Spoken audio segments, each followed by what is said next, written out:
monde, on se retrouve aujourd'hui pour une nouvelle vidéo dans laquelle j'ai décidé de faire un tag, parce que comme c'est l'une des premières vidéos de la chaîne, je me suis dit que ça serait bien pour présenter Balto. Donc c'est un tag qui s'appelle Tout sur mon chien et que j'ai trouvé sur la chaîne de Miette Toy, que je vous mettrai en barre d'informations. Et voilà, j'espère que ça va vous plaire. Il y a des questions que j'ai rajoutées. Il y en a en tout 25 et vous les retrouverez pareil en barre d'informations si vous voulez refaire ce tag. Donc voilà, et Balto aussi vous dit bonjour. Première question, comment s'appelle ton chien? Mon chien s'appelle Balto, comme le nom de la chaîne l'indique. Deuxième question, pourquoi ce prénom? Alors, j'hésitais au début entre Peinture et Pigalle, mais mes proches n'étaient pas vraiment fans de ces prénoms. Du coup, quand j'étais petite, j'avais une peluche qui était un cavalier King Charles, qui était ma peluche en fait, et qui s'appelait Balto par rapport au dessin animé Balto, voilà. Et du coup, je me suis dit, voilà, je vais avoir un cavalier King Charles, autant l'appeler Balto. Seulement, c'était l'année des P, donc j'ai dû rajouter petit devant pour que ça soit bon, vu qu'il est... voilà, l'éleveuse tenait à ce qu'il y ait vraiment un P pour son prénom, donc voilà, mais je l'appelle seulement Balto et pas Petit Balto. Troisième question, quels sont ses surnoms? Alors des surnoms, il en a plusieurs, Balou, Titi, Ticu, je sais même pas, mon fils, mon amour, Balto, arrête. Il y en a tellement que je ne saurais pas vous dire. Si je retouche mes lunettes, c'est parce qu'en fait Balto, c'est assis dessus. Du coup elles sont toutes tordues, il faut que j'aille chez l'opticien. Quatrième question, quelle est sa race? Donc c'est un cavalier King Charles espagnol. Cinquième question, quel est son poids? Ça c'est une question que j'ai rajoutée moi-même parce que je me suis dit que ça pouvait être intéressant et que vous pouviez vous faire une meilleure idée un petit peu de sa stature. Donc Balto fait 9 kg, donc c'est un cavalier King Charles hors catégorie, hors standard. Donc voilà, c'est un gros pépère. Sixième question, est-il LOF? Alors, il faut savoir qu'un chien, même si ses parents sont LOF, il n'est pas LOF directement, il est préinscrit au LOF. Et il faut ensuite le faire confirmer à ses 1 an, il me semble.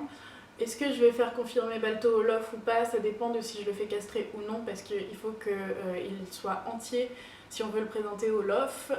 Comme pour le moment je pars plutôt sur le fait de laisser Balto entier, donc de ne pas le castrer, il est possible que j'essaye de le faire passer au LOF. Après, comme je vous dis, il semble un petit peu hors catégorie au niveau du poids et au niveau de la longueur, je pense également.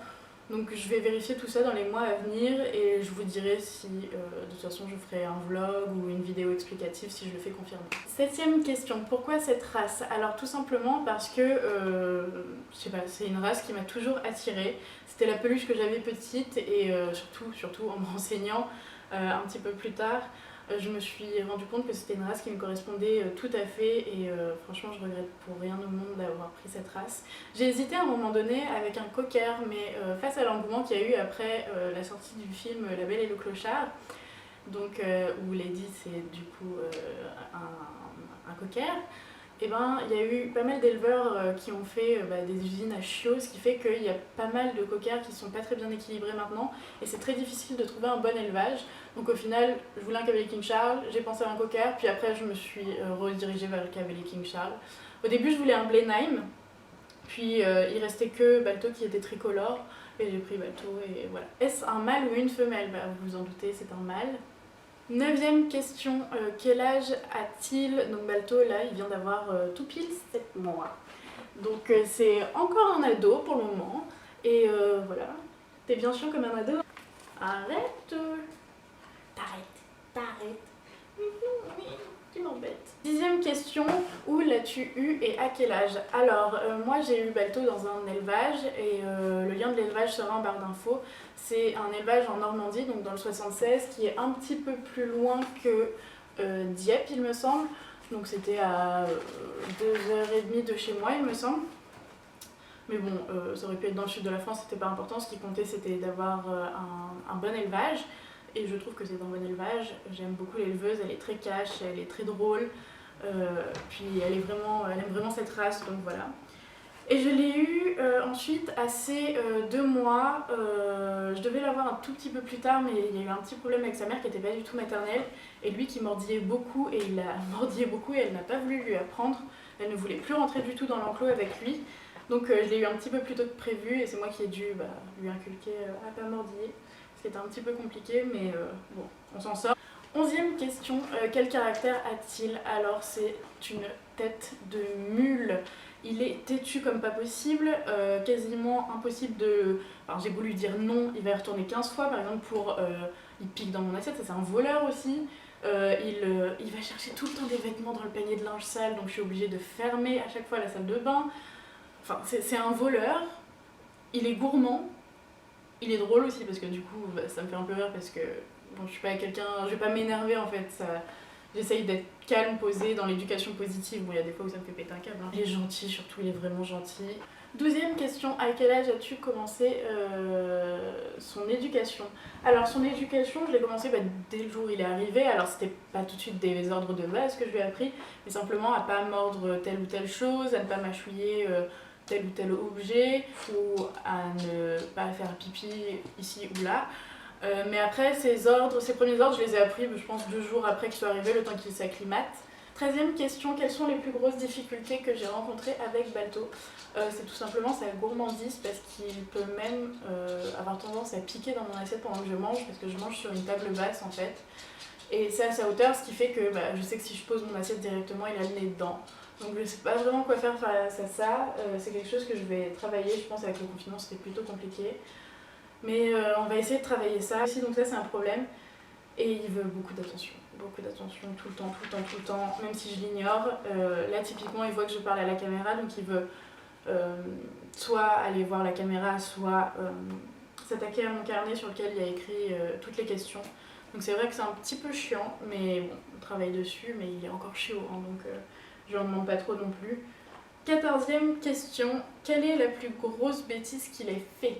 Alors la plus grosse bêtise, il n'y en a pas vraiment, mais je pense que c'est plein de petites bêtises en fait. C'est pas il m'a jamais dépouillé un coussin ou mon canapé, ça va plutôt être plein de petites bêtises. Par exemple, il va partir avec le PQ et courir dans toute la maison avec, il va fouiller dans la poubelle, récupérer un truc dans la poubelle, il voudra pas le lâcher, il va mâchouiller un câble. C'est plein de petites bêtises, mais pas des très grosses bêtises énormes, comme me déterrer une plante ou me casser un truc, non, c'est juste plein de petites conneries comme ça qui te rendent dingue, hein.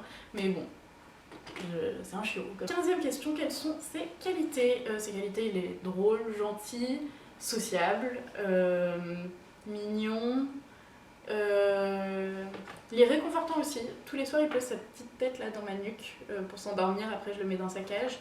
Je ferai une vidéo sur la cage d'ailleurs en passant. 16e question, quels sont ses défauts? Il est gourmand, trop curieux, trop sociable, du coup, parce qu'il a du mal à se contrôler.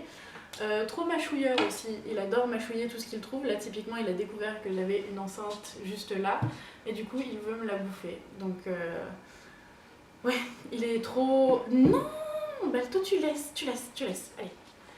Et ouais, c'est surtout ça, c'est trop curieux, trop... Voilà, vouloir trop d'attention. Mais je l'aime comme ça aussi, donc...